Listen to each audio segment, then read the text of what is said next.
काका जी के स्वमुख से आपने जो भागवत रसपान किया है, उस भागवत को अगर तत्व के रूप में देखा जाए तब अपन को अंदाज आता है कि अपन एक घर की चिंता लेके कहीं टेंशन में बैठते हैं और वहां जीव मात्र की चिंता में श्री वल्लभ चिंतित थे। उनके कल्याण के विचार से आप पृथ्वी प्रदक्षिणा करके परिश्रम कर रहे थे। ये जो रसपान महोत्सव है,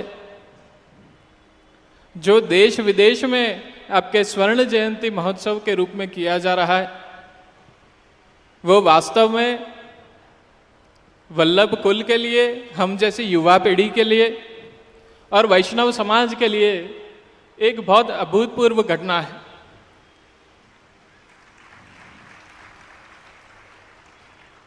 जैसा कि आपने पहले श्रवण किया कि वल्लभ कुल इतनी पीढ़ियों से आज तक वही गरिमा, वही गौरव, वही परिश्रम के साथ जीव कल्याण की भावना लिए पृथ्वी प्रदक्षिणा कर रहे हैं।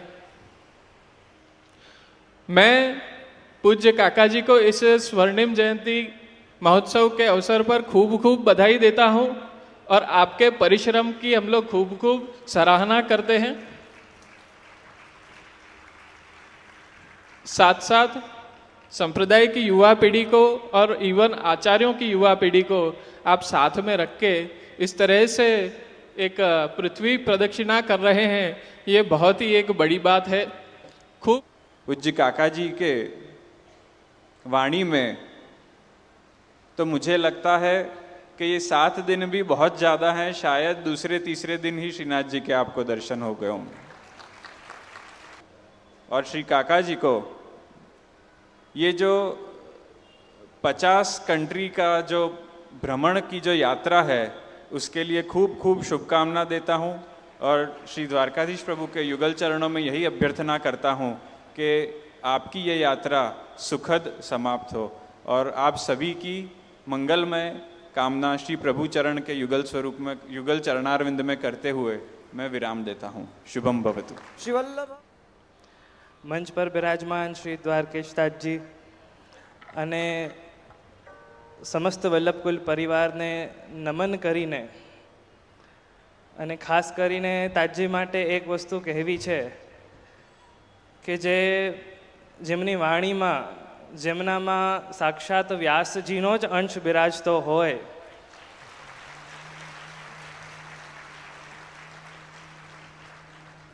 એમના સાનિધ્યમાં આજે આવીને અને પ્રથમ જ વાર આપના આવા કાર્યક્રમમાં આવવાનું સૌભાગ્ય પ્રાપ્ત થયો છે, અતિશય આનંદ થયો।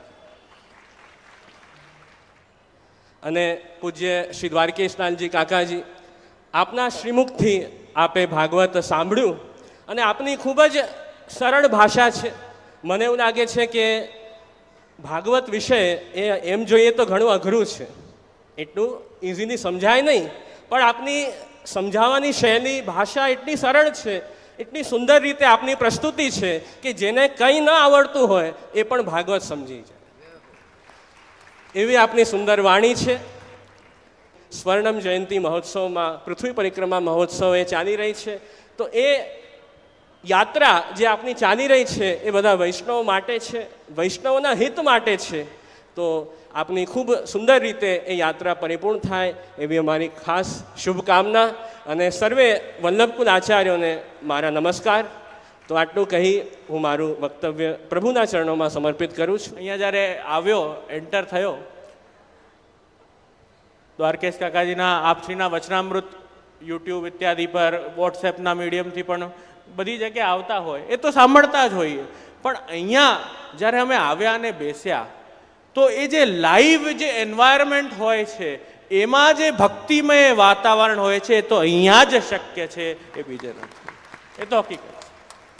અહીંયા જેવો આનંદ છે, હા આપણે દૂર હોઈએ, આપણે પહોંચી ન શકતા હોઈએ અને આપણે એ યુટ્યુબ ઇત્યાદિના માધ્યમથી સાંભળીએ, બહુ આનંદનો વિષય છે, પણ અહીંયા એકાગ્ર ચિત્તથી બધી જગ્યાથી બહારથી મન આપણે ખેંચાડીને પકડીને અહીંયા બેસાડી દઈએ, મોબાઈલો સાયલેન્ટ કરી દઈએ, બંધ કરી દઈએ, અને પછી ધ્યાનથી જ્યારે કથા સાંભળીએ તો એ તરત ફલરૂપ છે. ત્યારે એ તરત ફલરૂપ થાય. ઘરે બેસ્યા હોઈએ, ટીવી પર યુટ્યુબ લાગી ગયું, ત્યાંનું કોઈનું ફોન આવ્યું, બેનપણીએ ફોન કર્યું, એ ઉપાડ્યું, અહીંયાથી બીજા રૂમમાં વયા ગયા, કથા ચાલી રહી છે, તો એ એકાગ્ર ચિત્તથી કથા શ્રવણ નથી. એટલે હંમેશા આગ્રહ રાખો કે જ્યારે ગુરુ પધારે, ગુરુ સાનિધ્યમાં ભગવત કથા થતી હોય તો સાનિધ્યમાં જ કથાનો શ્રવણ કરવો, એ અવશ્ય આગ્રહ રાખવો જોઈએ. કેમ કે એ આપના સાનિધ્યમાં એવું સત, એવું તેજ બિરાજતું હોય છે એ વલ્લભકુલના સાનિધ્યમાં, કે ઠાકુરજી તરત જ પ્રસન્ન થઈ જતા છે. તો અને ભાગવત સત્સંગ મહોત્સવ અંતર્ગત ભાગવત પ્રવચન કરનાર શ્રી દ્વારકેશલાલજી મહોદય શ્રી બહુ સુંદર રીતે ભાગવત જેવા શાસ્ત્રને એકદમ લોકભોગ્ય ભાષામાં સમજાવે છે. ખરેખર બહુ સરાહનીય છે. એમ કહેવાય છે વિદ્યાવતામ ભાગવતે પરીક્ષા. વિદ્વાન હોય એની પરીક્ષા ક્યાં થાય? ભાગવતનો અર્થ કરવામાં. એટલે એ ભાગવતને સરળતાથી સમજાવવું એ ખરેખર બહુ કઠિન કામ છે. સમજાવવું સરળતા છે, કામ કઠિન છે, એવી તકલીફ છે. તો ખરેખર ખૂબ આનંદ છે, મહાપ્રભુજીની કૃપા છે. દ્વારકેશલાલજી મહોદયશ્રી તો દેશ પરદેશ બધે વધારે છે, ઘણા વૈષ્ણવોને મળતા હશે, અલગ અલગ વૈષ્ણવોના અનુભવ બી એમને હશે. પણ સમજવાની વાત એટલી છે કે વૈષ્ણવતા કેવી રીતે દ્રઢ થાય એ જ પ્રયત્નમાં આપશ્રી આટલા વર્ષોથી લાગેલા છે. અને આ વર્ષ પણ આપે, આમ તો દર વર્ષે ઘણો પરિશ્રમ કરો છો, પણ આ વર્ષે વિશેષ 50 દેશમાં જવું એ ઓર વિશેષ પરિશ્રમ. બધા જ બાળકો તો આપણા પરિશ્રમ કરતા જ હોય છે. અને આ રીતે જ આપણી પણ યાત્રા આગળ 50 વર્ષની યાત્રા ખૂબ આગળ ચાલે સુંદર રીતે. અને આપણે મહાપ્રભુજી ખૂબ આપને શક્તિ સામર્થ્ય આપે કે આ રીતે મહાપ્રભુજીની સેવા આપ કરતા રહો. બસ એવી શુભકામના કરીને હું શ્રી મદન મોહનલાલજીમાં મારું આ વક્તવ્યને વિરામ આપું છું. એક તો વૈષ્ણવ એકતા, ઉપરથી પૃથ્વી પરિક્રમા મહોત્સવ, અને આ સામર્થ્ય દ્વારકેશલાલજીમાં જ છે.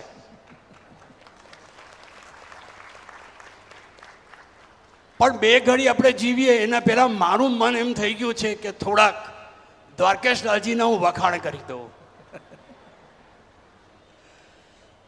પહેલું તો વખાણ મારા માસીના પરિવારના છે, સગા માસી. હેમાંશુભાઈ બહુ ચર્ચા કરતા હતા. મેં કે ચિંતા નહીં કરો, મને માનપાન નહીં હોય, ચાલે મારા માસીના ઘરમાં હું જાઉં છું. અને 1967 થી 68 થી એમના દાદાજી શ્રી ગોવિંદલાલજી મહારાજશ્રી, મારા દાદા છે, એમના પાસે હું જતો હતો. મને બોલાવી લે કે યોગેશ આજા, અને હું કડી જતો હતો.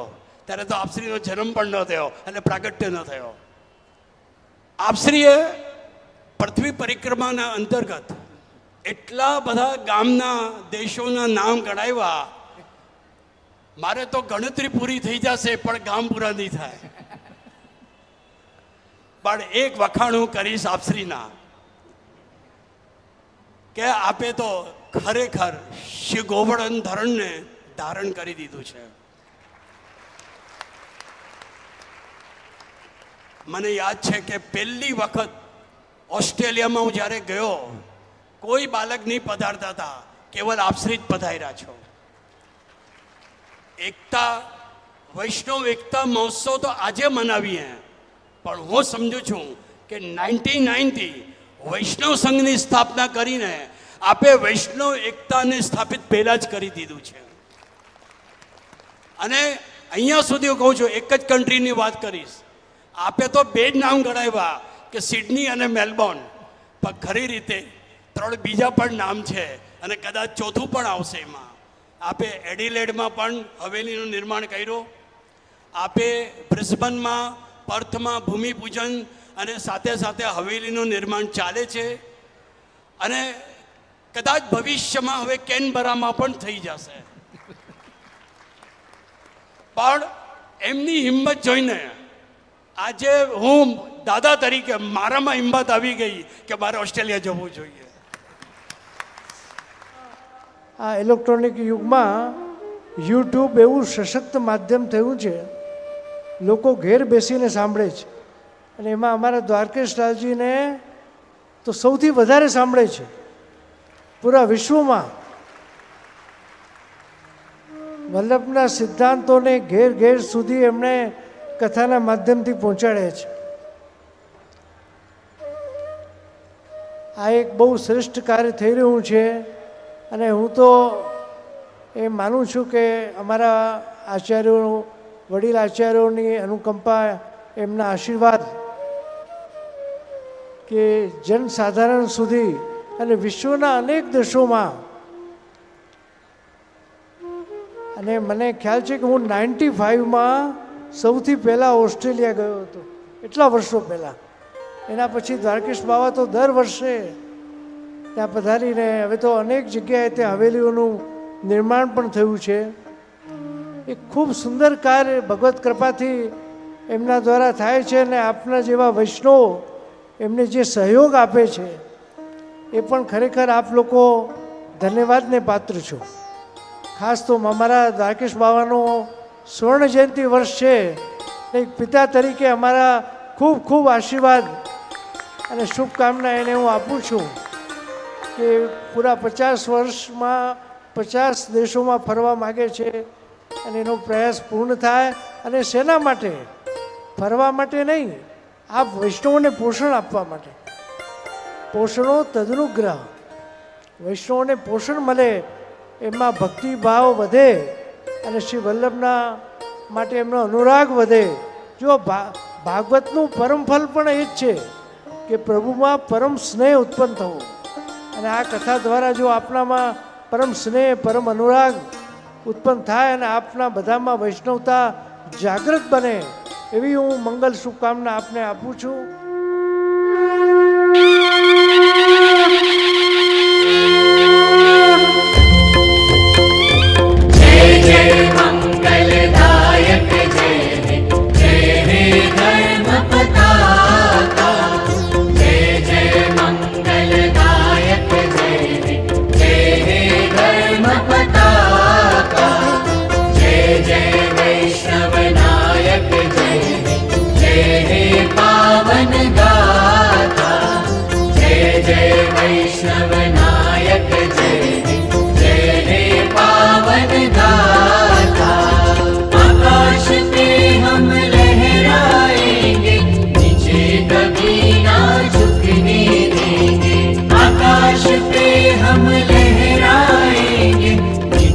कभी ना झुकने देंगे.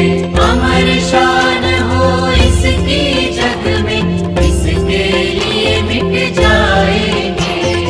अमर शान हो इसकी जग में, इसके लिए मिट जाएंगे.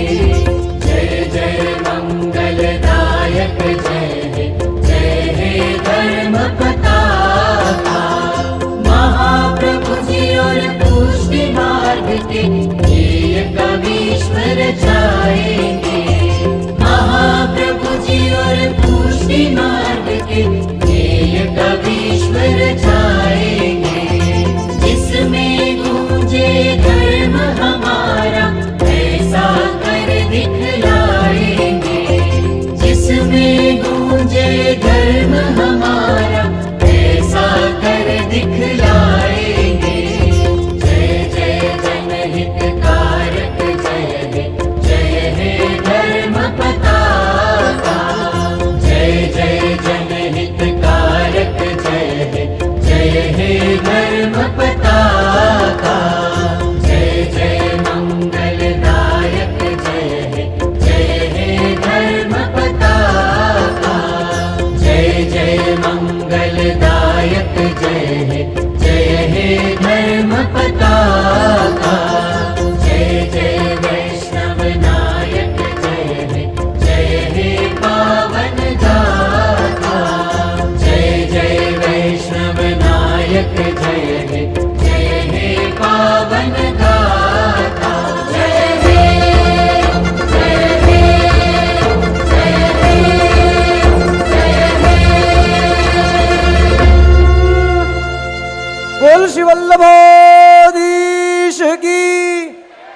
पृथ्वी परिक्रमा महोत्सव की, श्री द्वारकेश लाल प्यारे की।